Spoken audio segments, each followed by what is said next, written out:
اللهم اجعل يوم الجمعة يوما مباركا لنا وتفريجا لهمومنا ومغفرة لكل ذنوبنا وتيسيرا لكل أمورنا وهداية لقلوبنا.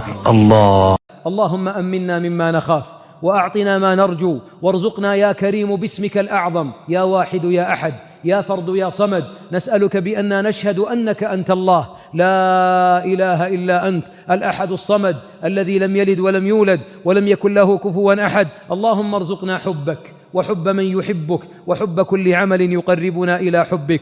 اللهم يا رب اجعل حبك في قلوبنا أحب إلينا من الماء البارد على الظمأ. اللهم اجمعنا بنبينا عليه الصلاة والسلام على منابر الجنة وأرائكها يا رب العالمين. اللهم هيئ لنا من أمرنا رشدا واغفر لنا ما يعلمون وما لا يعلمون واختم لنا بالسعادة يا رب العالمين. واجعل خير الأعمال أواخرها وخير الأيام خواتمها وخير الأيام يوم أن نلقاك. اللهم اصرفنا عما يلهينا عنك وعن لقائك يا رب العالمين واستعملنا في طاعتك يا أكرم الأكرمين. أصلح أبناءنا وأبناء المسلمين. اللهم أمنا مما نخاف وأعطنا ما نرجو وارزقنا يا كريم باسمك الأعظم يا واحد يا أحد يا فرد يا صمد. نسألك بأننا نشهد أنك أنت الله لا إله إلا أنت الأحد الصمد الذي لم يلد ولم يولد ولم يكن له كفوا أحد. اللهم ارزقنا حبك وحب من يحبك وحب كل عمل يقربنا إلى حبك.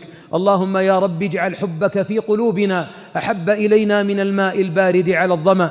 اللهم اجمعنا بنبينا عليه الصلاة والسلام على منابر الجنة وأرائكها يا رب العالمين. اللهم هيئ لنا من أمرنا رشدا واغفر لنا ما يعلمون وما لا يعلمون واختم لنا بالسعادة يا رب العالمين. واجعل خير الأعمال أواخرها وخير الأيام خواتمها وخير الأيام يوم أن نلقاك.